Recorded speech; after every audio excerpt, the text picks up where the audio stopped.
Bienvenue chez les Windsor. Au cœur du Norfolk, au nord d'Angleterre donc, voici l'immense domaine de Sandringham. C'est ici que Charles III et les siens se retrouvent pour fêter Noël. C'est une grande maison de famille que nous avons visitée avec ses moquettes un peu élimées, ses canapés très confortables, ses coussins brodés par les cousins, son grand salon organisé autour de la cheminée et de la télévision camouflée dans un coffre, un peu comme chez tout le monde. On s'y retrouve le matin pour lire les journaux, pour finir le puzzle, toujours inachevé. Et puis partout, il y a des souvenirs de voyage, des mémoires de famille.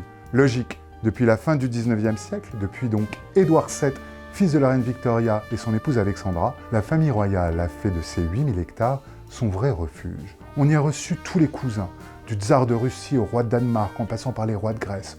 On y a ri, on y a chassé, on y est mort aussi, comme George V et George VI. On y a beaucoup festoyé. D'ailleurs, longtemps, les invités étaient pesés à leur arrivée et à leur départ pour s'assurer qu'ils avaient bien profité de l'hospitalité royale.